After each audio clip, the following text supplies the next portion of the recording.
Callum Hayes had not wanted to attend this reception. He'd made that extremely clear to Professor Martin when she'd insisted he needed to show his face at least one major diplomatic event during the academic conference. Callum was a xenoarchaeologist.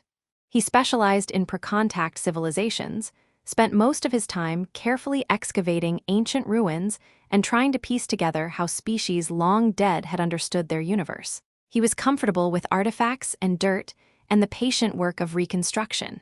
He was definitively not comfortable with formal receptions where everyone seemed to know complex social rules he'd never learned, and where his borrowed formal attire fit badly enough that he felt like a child wearing his father's clothes. But funding for their excavation site depended partly on visibility and political goodwill, and Professor Martin had been very clear that visibility meant actually being visible at events where important people gathered, not hiding in hotel rooms analyzing pottery shards. So Callum found himself at an elaborate state reception hosted by the Sarathi royal family, standing near a refreshment table trying to look like he belonged, while actually calculating the minimum time required before he could reasonably escape without damaging the research team's funding prospects. The Sarathi were an elegant species, their civilization ancient and sophisticated in ways that made human diplomatic protocols look like kindergarten social dynamics by comparison. Their elongated ears were famous throughout the Allied systems, not just for their distinctive appearance, but for their expressiveness, capable of communicating complex emotional states through subtle movements that took years of study to properly interpret. Their formal court interactions followed rules so intricate that entire academic departments existed just to study Sarathi diplomatic traditions and social hierarchies. Callum had read exactly one briefing document about Sarathi protocol before this event, which he now realized was approximately 1% of what he probably needed to know. The room was filled with nobility and high-ranking officials, whose jewelry and formal attire communicated status in ways he couldn't begin to decode. Conversations flowed around him in multiple languages, translation implants rendering them into his native English, but keeping the formal register that made every exchange sound like carefully rehearsed performance. He felt completely, utterly out of place. Callum edged toward the refreshment table, figuring that holding a drink would at least give him something to do with his hands. The offerings were elaborate. Beverages in colors that shouldn't exist in nature, small, carefully arranged food items that looked almost too beautiful to eat. Everything presented with the kind of aesthetic precision that suggested eating was almost secondary to visual appreciation. He was studying a particularly geometric arrangement of something that might be fruit when he made the mistake of looking up and making eye contact with someone across the room. Princess Navara. He recognized her from the welcoming ceremony that morning. The youngest daughter of King Torvin, maybe 20 years old by human standards if he was translating Sarathi aging correctly. She stood with her father and several high-ranking court officials, her formal robes elegant but somehow less elaborate than the others around her, suggesting perhaps that even among royalty there were gradations of formality he didn't understand.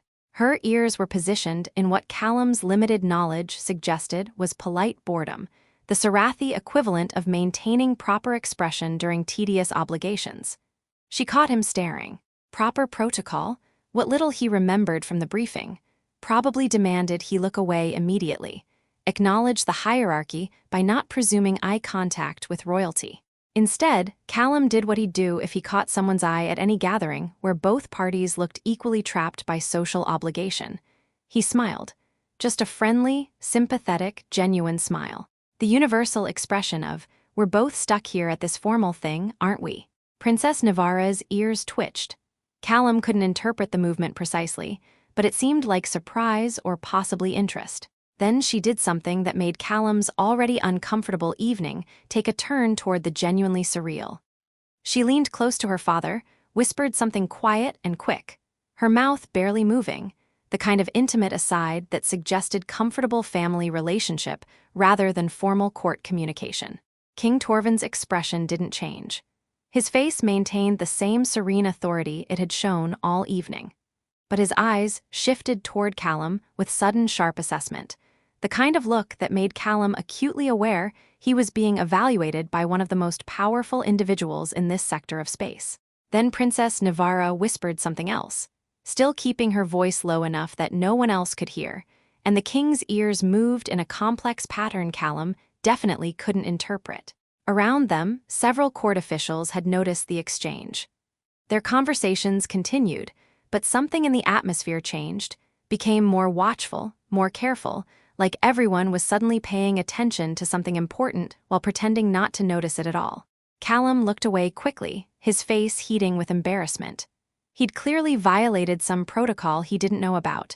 The smile had been inappropriate somehow, or maybe staring at royalty was forbidden, or possibly both. He should leave. He should definitely leave. But Professor Martin had made him promise to stay at least 2 hours, and he'd barely been here 40 minutes. If he left now, she'd be furious, and their funding would probably suffer and… "That's interesting," someone said beside him. "The princess usually doesn't take such immediate interest in conference attendees." Callum turned to find a Sarathi noble standing nearby, middle-aged by the silver threading through the darker tones of his ears, wearing formal robes with subtle patterns that probably indicated rank Callum couldn't decode. The noble was watching Princess Navara with an expression that seemed more curious than concerned. "I think I accidentally did something wrong," Callum admitted, figuring honesty was probably his best strategy when he had no idea what the rules were. "I don't really know Sarathi court protocols. I'm just here because my research partner insisted I attend at least one diplomatic event for funding visibility purposes." "And what do you research?" the noble asked, seeming genuinely interested. "Pre-contact civilizations. Specifically, I've been working on a site in the outer reaches that shows evidence of interstellar communication before any known species achieved faster-than-light travel. We think it might rewrite some assumptions about early contact periods." Callum realized he was rambling about work, which he always did when nervous. "Sorry, I tend to talk about ancient civilizations when I'm uncomfortable at formal events where I don't know anyone." The noble smiled. "Don't apologize. It's refreshing to hear someone discuss actual intellectual substance at these receptions rather than political positioning and social maneuvering. I'm Counselor Jevrin, by the way. I advise the king on academic and cultural matters." Callum Hayes, xenoarchaeologist, and probably very bad at court protocols. Callum hesitated, then decided to just ask directly, "Did I do something wrong when the princess and I made eye contact?" Counselor Jevrin's expression suggested he was trying not to laugh. "That depends on your intentions. In Sarathi court culture, unsolicited eye contact with royalty followed by a smile can be interpreted in several ways. Most of them involve complex social implications." "I just smiled because she looked as bored as I felt," Callum said honestly. "It was just a friendly, sympathetic smile. I wasn't trying to communicate anything more complicated than formal receptions are tedious, aren't they?" "Yes," Jevrin said slowly. "I suspect she understood that, which is probably why she's currently discussing you with her father and will likely continue doing so throughout the evening. You've presented her with something she rarely encounters. A protocol violation," Callum guessed. "Genuine human friendliness that doesn't know enough about our culture to perform political calculation," Jevrin corrected. "That's quite rare in her experience." Before Callum could figure out what that meant, a server approached with a tray of beverages. The drinks were beautiful, luminescent blue in crystal glasses that seemed to capture and refract light in impossible ways. Callum accepted one because refusing seemed potentially rude, though he had no idea if accepting was also rude in some way he didn't understand. He took a careful sip. The beverage tasted like honey mixed with something floral he couldn't identify, with an underlying complexity that suggested expensive and rare. It was possibly the best thing he'd ever tasted, which made him immediately suspicious about whether he was supposed to be drinking it.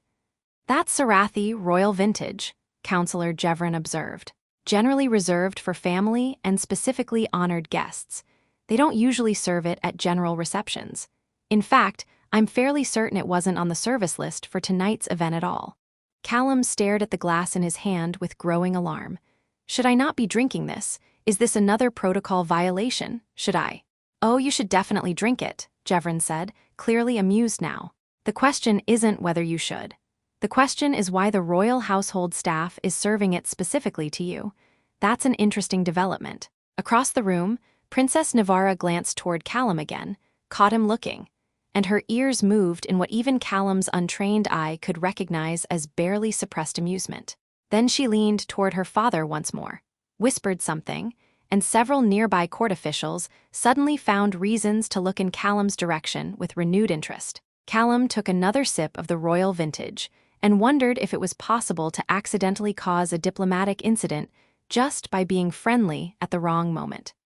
Based on the increasingly complex pattern of glances and whispers spreading through the reception hall, he suspected the answer might be yes. This was going to be a very long evening.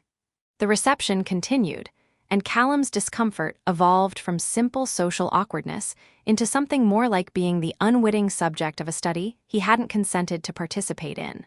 He tried to focus on conversations with other academics. There were several at the reception, scholars invited to present research during the conference, but he kept catching glimpses of Princess Navarra in his peripheral vision. Not staring exactly, just looking, brief glances that might mean nothing, followed by whispered comments to whoever stood nearest. Her father, court advisors, other members of what appeared to be the extended royal family.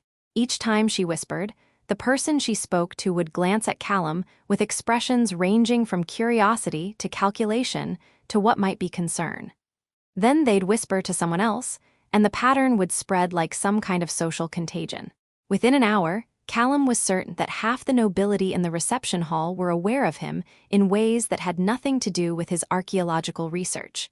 "You're causing quite a stir," Professor Martin observed when she finally found him hiding behind a decorative column. She looked amused rather than concerned, which Callum found distinctly unhelpful. "I've had 3 separate nobles ask me about your family connections and political affiliations." "I don't have any," Callum said. "I'm a researcher. I spend my days excavating ancient trash heaps and trying to figure out what dead civilizations ate for breakfast.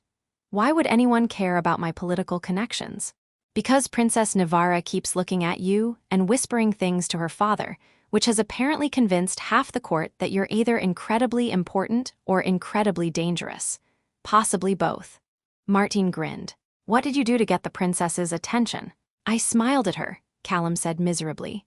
"Earlier, when we made eye contact, I just smiled, like a friendly person would smile at another person who looked bored at a formal event. Apparently that was wrong somehow." Martin's expression shifted from amusement to something closer to alarm. "You smiled at her? An unsolicited smile? Direct eye contact followed by a smile without formal introduction." "Yes, is that bad?" "How bad is that?" "In Sarathi court protocol," Martin said carefully, "unsolicited smiling at royalty is considered either a severe breach of propriety suggesting inappropriate familiarity, or—" She paused. "Or what?" "Or a formal declaration of romantic interest. Depending on context and intention, which court observers would spend considerable time analyzing to determine which interpretation applies." Callum felt the blood drain from his face. "Oh no, no, that's not what I meant at all. I was just being friendly.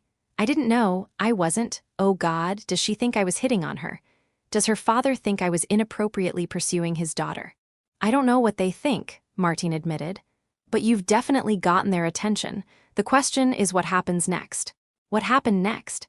After another excruciating 40 minutes of being surreptitiously observed while pretending not to notice, was that Callum made a decision that Professor Martin would later describe as either admirably direct or catastrophically stupid, depending on how charitable she felt at the moment. He walked directly across the reception hall, weaving through clusters of nobility engaged in carefully orchestrated conversations, and approached the small group surrounding King Torvin and Princess Navarra.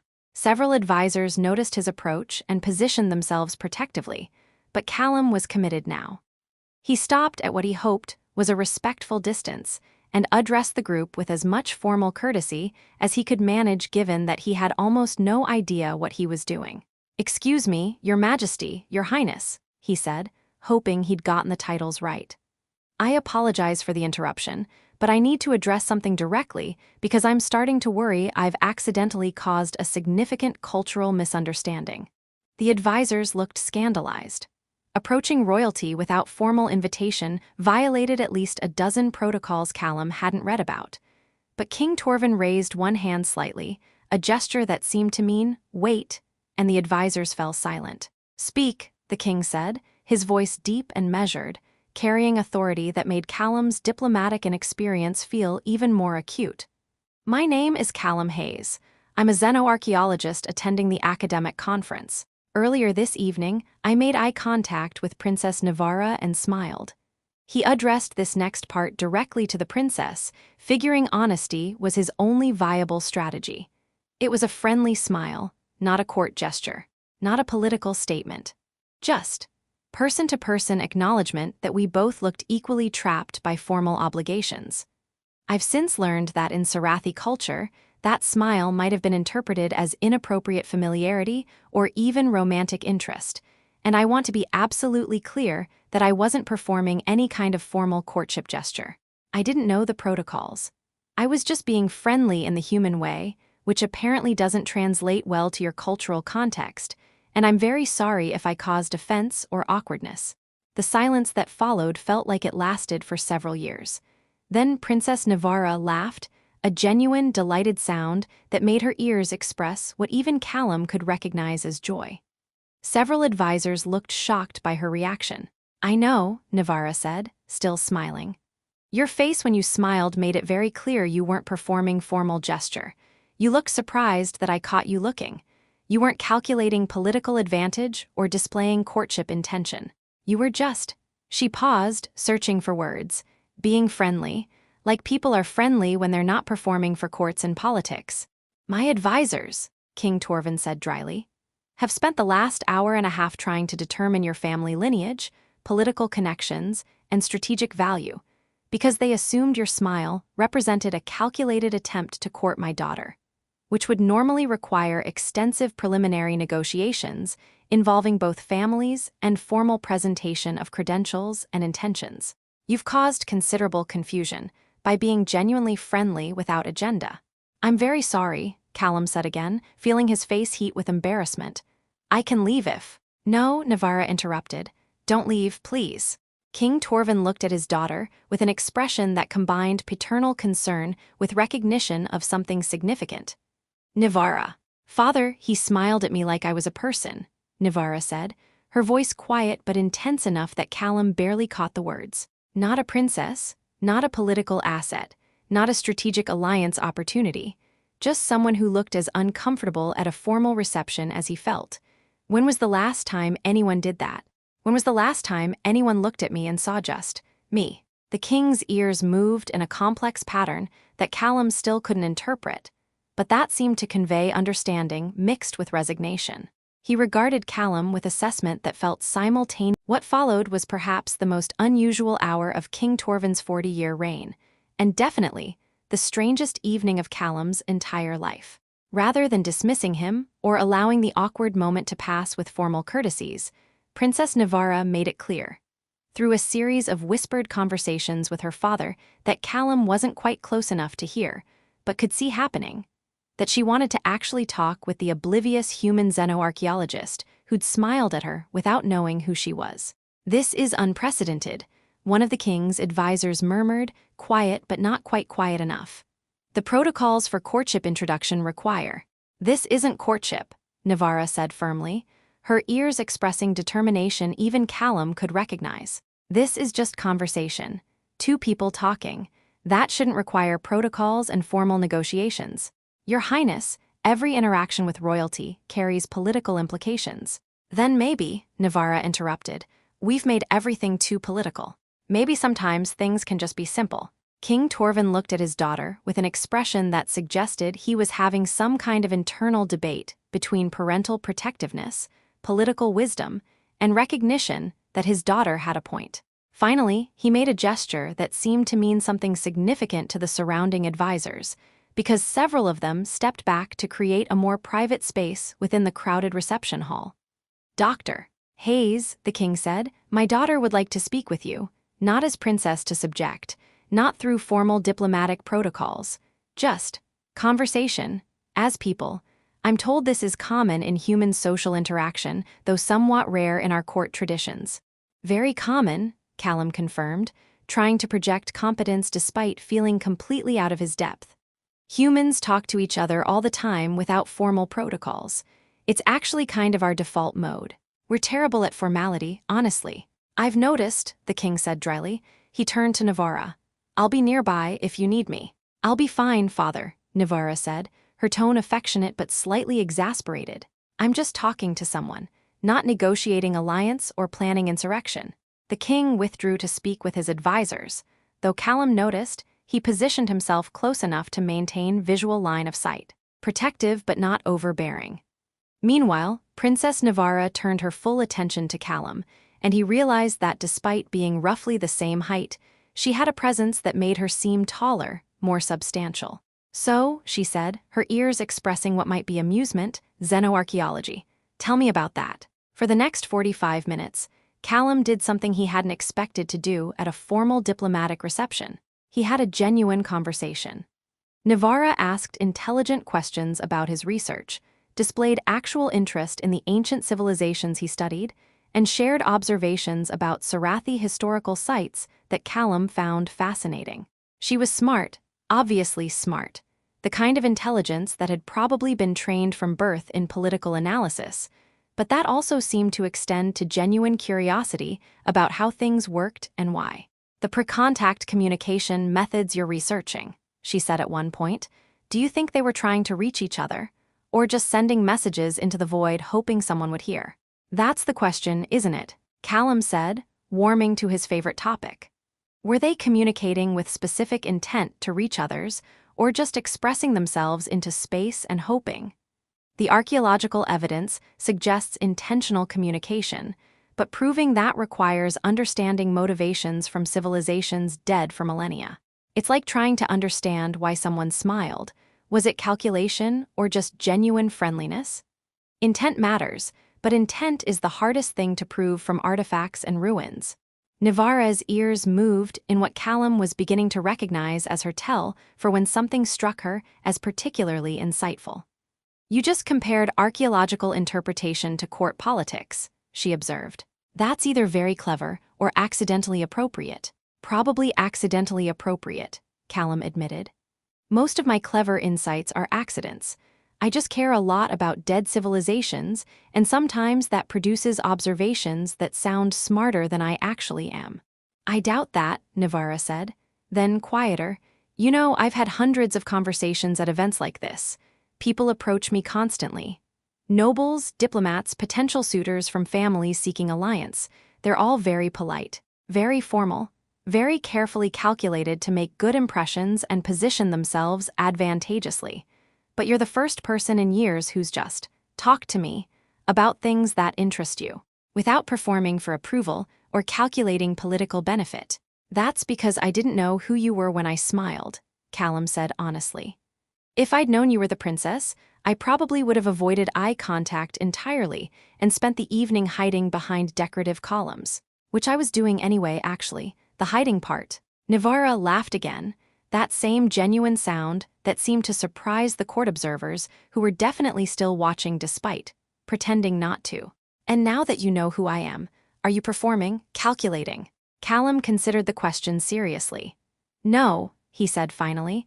I'm still too confused about protocols to effectively perform anything.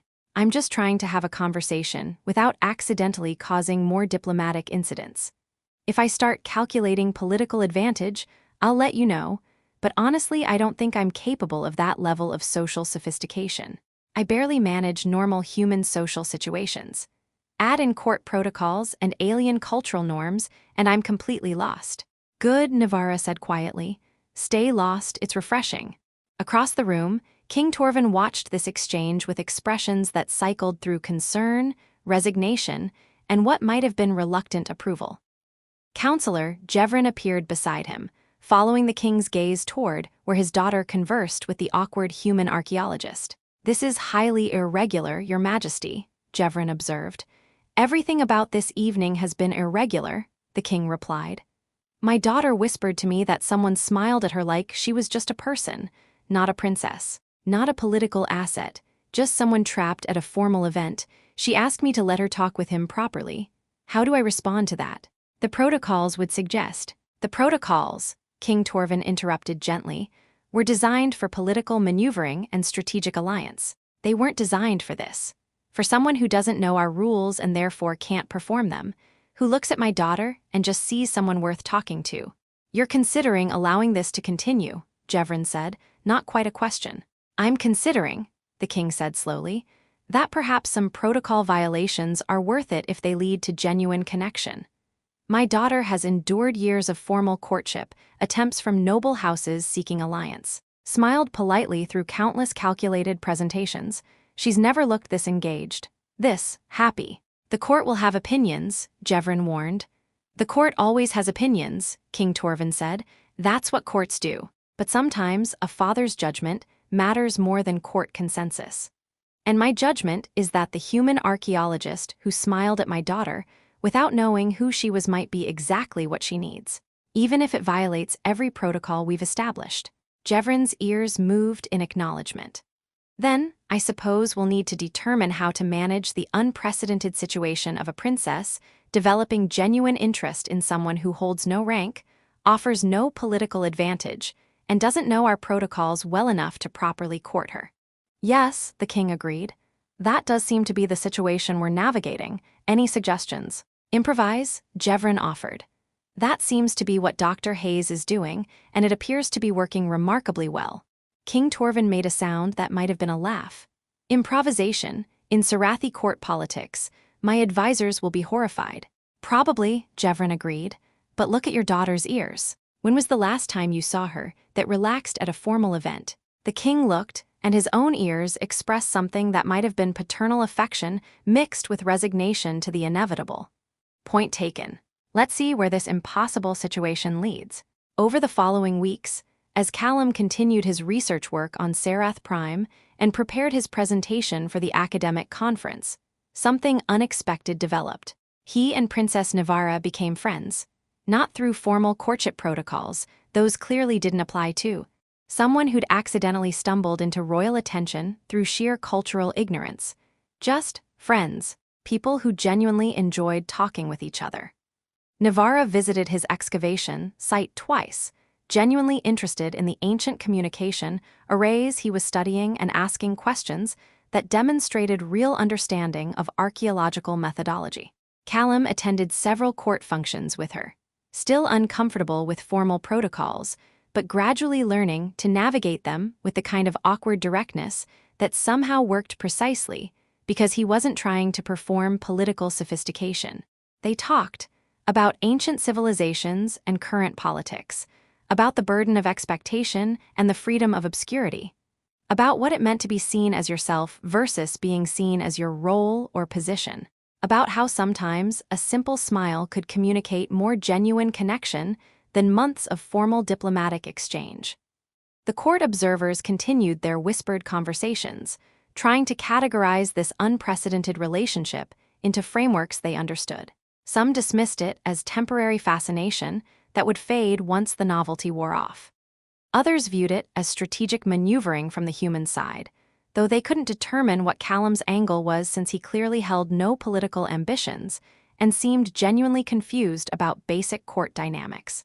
A few, mostly the older, more experienced courtiers, recognized it for what it actually was. Two people who enjoyed each other's company despite, or perhaps, because of their completely different backgrounds and social positions.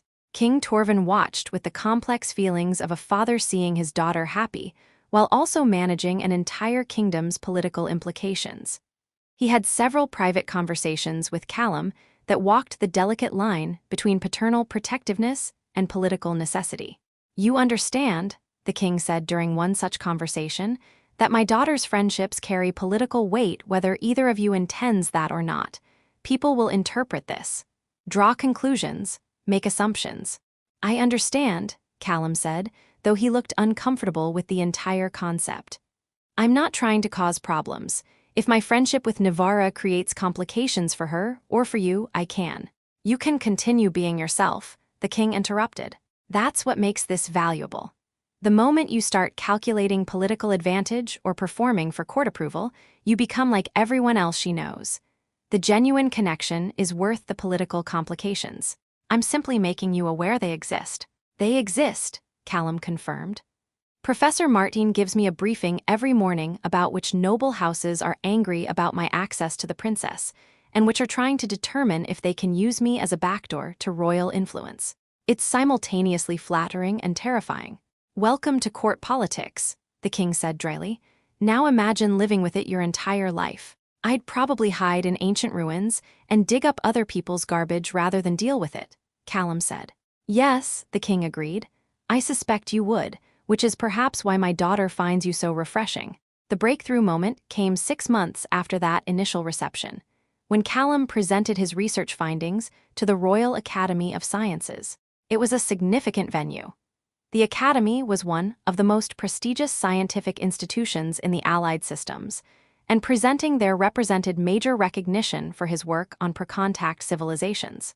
Princess Navara attended, sitting in the royal box reserved for the king and his family. Callum spotted her as he was being introduced, and for a moment the old discomfort returned, the awareness of being watched by someone important, the fear of disappointing expectations, the weight of significance he hadn't asked for. Then he caught her eye, and without thinking about court protocols or political implications or what observers might interpret, he smiled. The same friendly, genuine smile he'd given at that first reception. The smile that had accidentally violated protocols and started this entire complicated friendship. Navara's ears expressed joy so clearly that even the least experienced human in the audience could have read it. She smiled back, just as genuine, just as free of calculation. And Callum relaxed. Because however complicated the political implications might be, however much the court observers might whisper and analyze and draw conclusions, the core of it was simple. He'd smiled at someone who looked like they needed a friendly face, and she'd recognized that friendliness for what it was. Everything else was just details. His presentation went well. He spoke about ancient communication with the passion of someone who genuinely loved his work, and the Academy scholars responded with the kind of engaged questions that made for productive academic discussion. When it was over and the traditional acknowledgments were being made, King Torvin stood from his seat in the royal box, a gesture that commanded immediate attention and silence. "Dr. Hayes," the king said formally, his voice carrying through the lecture hall, "your research demonstrates the kind of intellectual rigor and genuine curiosity that advances our understanding of the universe. But more than that, it reminds us that communication across vast distances and different cultures requires more than technology or protocol. It requires willingness to see others as people worth understanding, even when we don't share their frameworks or know their rules." The king paused, and Callum could swear he saw the faintest hint of amusement in the monarch's expression. Sometimes the most important discoveries come not from following established procedures, but from approaching situations with genuine interest and open honesty. Especially when, that means occasionally violating protocols through sheer ignorance of what they are. Several scholars laughed. The king's ears expressed satisfaction. And Princess Navara, still sitting in the royal box, looked at her father with an expression that suggested she understood exactly what he was really saying beneath the formal acknowledgement of academic work. After the presentation, during the reception where attendees congratulated Callum and discussed his findings, Navara found him in a quieter corner where he'd retreated to catch his breath. "You smiled at me," she observed. "Yes," Callum confirmed. "Same smile as 6 months ago, still just friendly, still not performing formal gesture. I'm remarkably consistent in my diplomatic incompetence." "It's not incompetence," Navara said quietly. "It's honesty. You smile at me the same way whether we're alone or in front of the entire Royal Academy. You talk to me the same way whether my father is listening or not. You've never performed for advantage, never calculated for political benefit, just been yourself." "I don't really know how to be anything else," Callum admitted. "I'm sure I could learn to perform properly if I studied court protocols seriously, but I'd probably be terrible at it and the effort would make me miserable. Better to just be honestly awkward and hope people appreciate the transparency."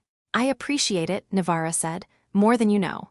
Around them, Court observers were definitely watching this conversation, definitely whispering to each other, definitely drawing conclusions and making interpretations. But Callum had learned over the past 6 months that he couldn't control what people thought or what political implications they read into simple friendship. He could only control his own intentions and actions, so he smiled at Navarra, friendly, genuine, uncomplicated by calculation, and she smiled back the same way. And whatever the court made of that, whatever political analysis they applied to a human archaeologist and a Sarathi princess being friends across vast differences in rank and culture, the core of it remained simple and real. Sometimes a smile is just a smile. And sometimes that's exactly what someone needs, to be seen as a person rather than a position, to be valued for themselves rather than what they represent, to connect with someone who doesn't know the protocols well enough to perform them and who treats you like you're just another person worth knowing. 6 months after Callum Hayes accidentally caused a diplomatic incident by smiling at a princess, he stood in the Royal Academy reception hall, having somehow become friends with royalty despite violating every protocol designed to govern such relationships. It shouldn't have worked. By all reasonable analysis, it should have ended in embarrassment or scandal or quiet dismissal. But sometimes the most important connections are the ones that ignore reasonable analysis and happen anyway, built on nothing more strategic than a smile that says, "You look as uncomfortable as I feel," and a response that recognizes genuine friendliness when it appears. King Torvin, watching from across the room as his daughter conversed with the awkward human who'd smiled at her without knowing who she was, allowed himself a rare moment of satisfaction. Sometimes protocol violations led to exactly what was needed. Sometimes the best diplomatic breakthrough came from someone who didn't know the rules. And sometimes a father's job was simply to create space for his daughter to be seen as a person, even if that meant rewriting centuries of tradition to accommodate a xenoarchaeologist who smiled at princesses like they were just other people stuck at